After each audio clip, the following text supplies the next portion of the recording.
कि आप जानते हैं और शायद बहुत नहीं भी जानते होंगे, लेकिन सुशांत सिंह की अकस्मात और अस्वाभाविक मृत्यु के बाद एक विवाद खड़ा हुआ है कि इसे इतनी जल्दी आत्महत्या का दर्जा क्यों दिया गया, या आत्महत्या क्यों करा गया।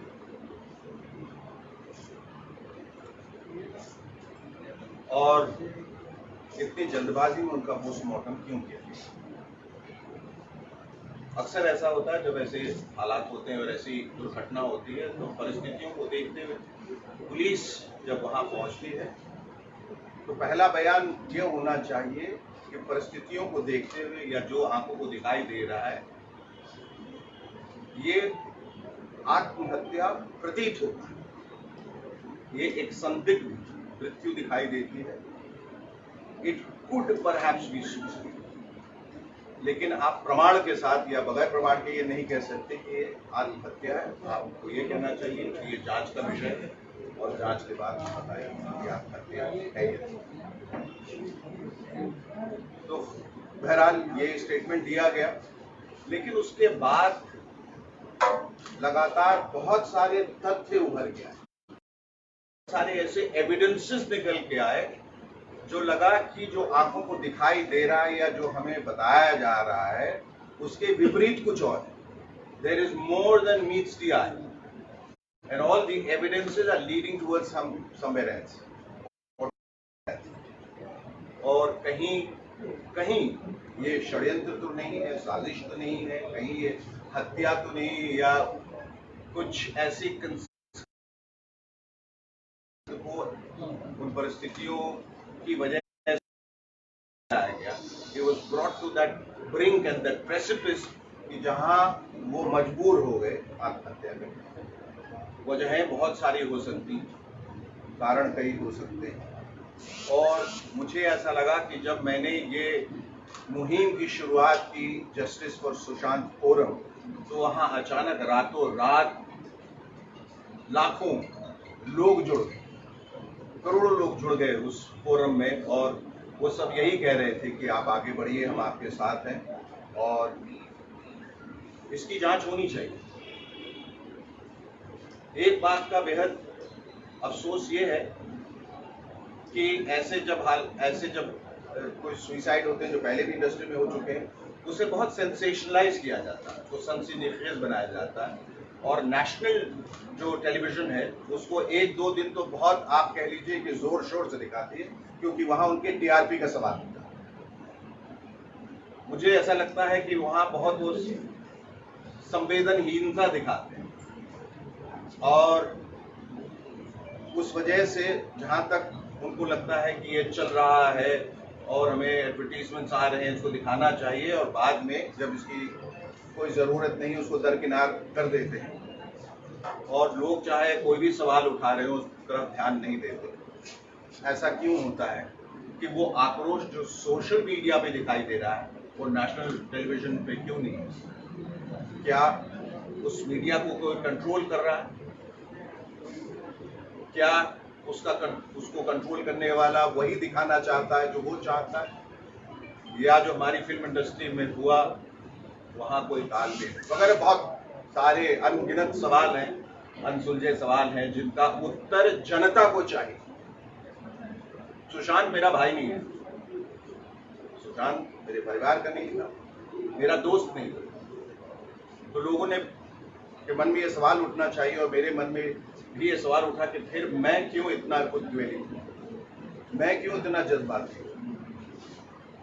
तो मैंने जब इर्द गिर्द देखा तो बहुत सारे लोग जो है जज्बाती, और मेरे पास बहुत सारी वजह है जज्बाती होने। एक तो ये कि वो बिहार का नवयुवक था, बिहार की फूक से पैदा, बिहार की मिट्टी से पैदा हुआ, हम वतन थे, हम एक ही मिट्टी से पैदा हुए। ऐसा लगता है एक ही माँ के बेटे हैं, पर ये खून का रिश्ता नहीं है।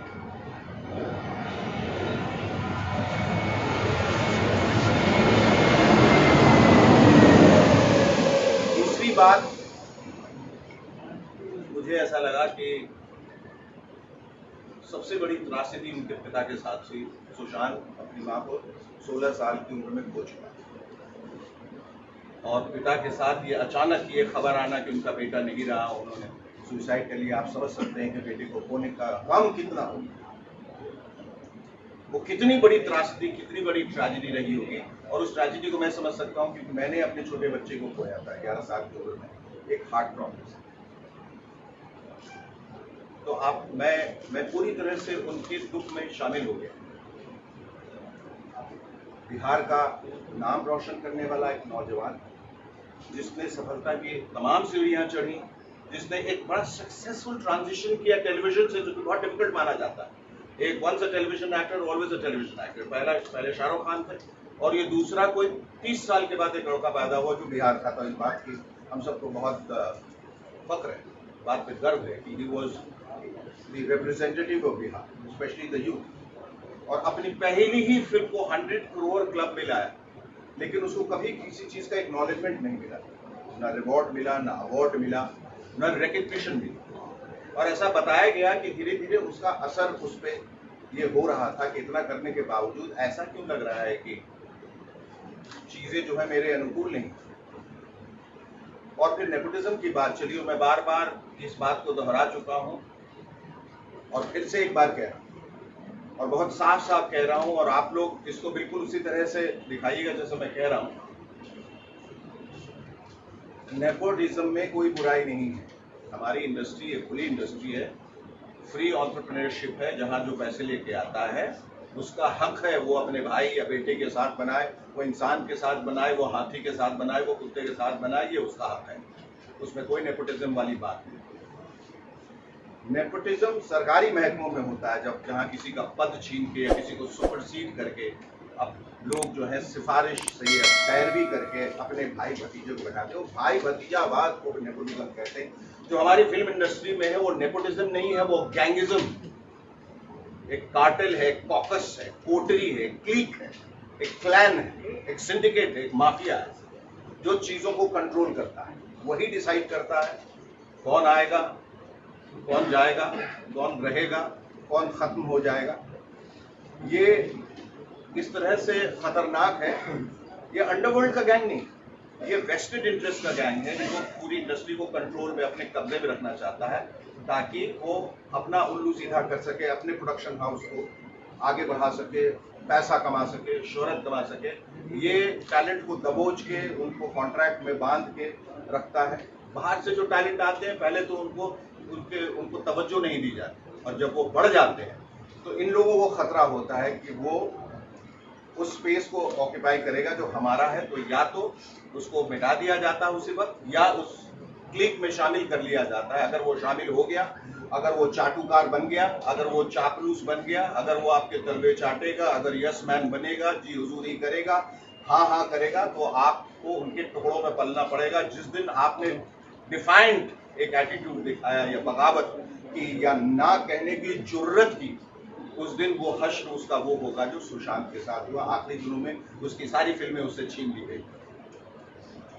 और जो तथ्य सामने आए वो ये था कि एक डुप्लीकेट चाबी थी। ये कितनी इसमें सच्चाई है, हकीकत क्या है ये नहीं मालूम, लेकिन ये सब पब्लिक डोमेन में बातें आ रही हैं और ये हमारा फर्ज हो जाता है इंसानियत के नाते। और मेरा तो खास तौर पे इंसानियत के नाते, एक फिल्म फ्रेटर्निटी में एक दोस्त गया उसके नाते, बिहारी होने के नाते, कि ये पता करें कि इनमें कितनी सच्चाई है, और सच्चाई के लिए जांच जो है आवश्यक है।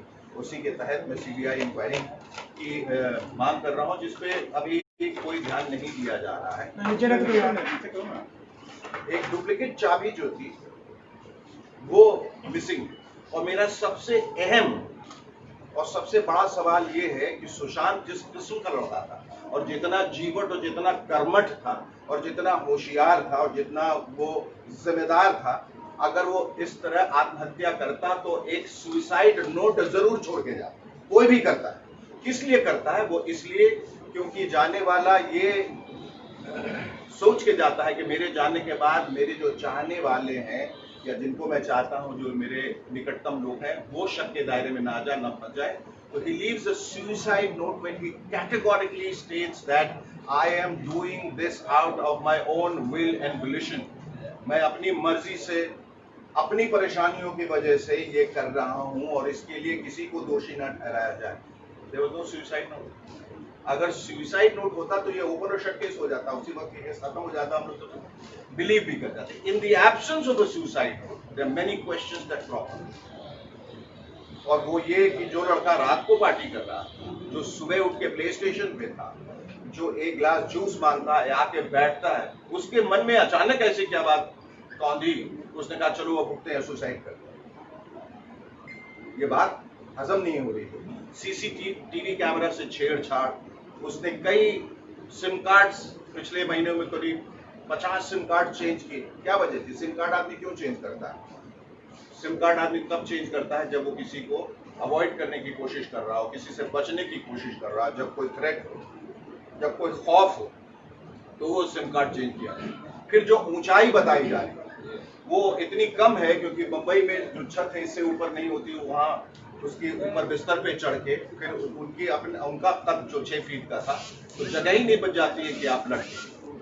फिर पहले इस कपड़े से, फिर बाथरोब से, फिर कुर्ते से लटका, वगैरह वगैरह ये बात निकल रही। और जो एक बहुत अहम तथ्य जो निकल के आया है प्राइमा फेसी, वो ये है कि गले में जो लाल निशान है, अगर वो कुर्ते से किया गया तो वो मोटा होना चाहिए, वो एक रस्सी का निशान लगता है। और अमूमन बल्कि हर बार जबकि कोई खुदकुशी करता है तो उसमें वी का निशान होना चाहिए, क्योंकि रस्सी ऊपर की तरफ। देखिए, मैं कोई फोरेंसिक एक्सपर्ट नहीं हूं,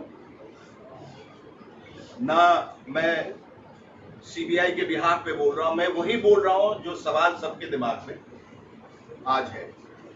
तो वो निशान बिल्कुल सिमेट्रिकल गोल चारों तरफ से बराबर का एक निशान बना, जबकि उसको ऊपर की तरफ से होना चाहिए। दूसरी बात, आदमी जब खुदकुशी करता है तो उसका चेहरा जो है वो डिस्टॉर्ट हो जाता है, विकृत हो जाता है, क्योंकि यू डाई ऑफ एस्फिक्सिया। एस्फिक्सिएशन से जब हम मरते हैं, चोक करके मरते हैं, आपकी आंखें बाहर आ जाएंगी, आपकी जीभ बाहर आ जाएगी, they will be frothing by at the mouth, saliva निकलेगा, आपकी गर्दन टूटेगी, जहां से कपड़ा लगाया गया है वहां रॉड पंखे का जो ब्लेड्स है उसमें वो टेढ़ा मेढ़ा हो सकता है। ऐसा कुछ भी नहीं है। और भी बहुत सारी बातें निकल के आई हैं। क्या इसमें एक फाइनेंशियल एंगल था, एक प्रोफेशनल राइवलरी थी, या कोई इमोशनल टर्बुलेंस था? लोगों का कहना है वो बाइपोलर था, यानी कि दो शख्सियत एक शख्सियत के अंदर जब आ जाती है, जिसको स्किज़ोफ्रेनिया भी कहते हैं, जहां हर चीज द्विपक्षीय हो जाता है, जहां आदमी को समझ में नहीं आता वो क्या कह रहा है, क्या कर रहा है, उसको क्लिनिकल डिप्रेशन का भी नाम दिया जाता है, मैनिक डिप्रेशन का भी नाम दिया जाता है। इस सब के तहत ये क्या हुआ अचानक? और अगर उसने प्रोफेशनल राइवलरी की वजह से हुई, तो वो लोग कौन थे जिनकी वजह से, that is called abetment to suicide. अगर आपने आत्महत्या भी नहीं किया, लेकिन उसके पीछे वो कौन लोग थे जिन्होंने ऐसी परिस्थितियां पैदा की जिसकी वजह से वो मजबूर हो गया अपने जाने। यही सारे सवालों को लेके मैंने ये मुहिम की शुरुआत की, जिसमें लोग जुड़ गए हैं। लेकिन सरकार की तरफ से अभी कोई ऐसा आश्वासन नहीं आया है कि सीबीआई की जांच होगी, और उसी के तहत मुझे लगा ये मेरी नैतिक जिम्मेदारी है कि मैं पटना आऊं। मुझे बहुत लोगों ने मना किया कि आप एक अनजान किसी एक्टर के लिए क्यों आ रहे हैं। हमने कहा, हमने बार बार इस बात को एम्फसाइज किया, अंडरलाइन किया है कि हमारे इंडस्ट्री एक परिवार है। ये उनके साथ हुआ, हमारे साथ भी हो सकता था, किसी के साथ भी हो सकता था। आवाज उठानी जरूरी है। लेकिन हैरत की बात है कि न इंडस्ट्री से आवाज उठ रही है, न नेशनल न्यूज पे आवाज उठ रही है। सिर्फ सोशल मीडिया पे बहुत सारे लोग जो हैं वो कह रहे हैं कि इसकी जवाबदेही होनी चाहिए, और उसी के तहत मैं यहाँ आया। उनके पिताजी से कल मिला, मेरी इच्छा थी कि मैं उनके गम में शामिल हूँ और बताऊँ कि हम सब आपके साथ हैं इस गम में, और हम सबको इस राजनीति का बहुत, और ये दोबारा न हो। मुहिम चलाने के पीछे ये भी एक ख्याल है कि आगे कभी कोई सुशांत की तरह उसको अपनी जिंदगी देने की जरूरत न पड़े।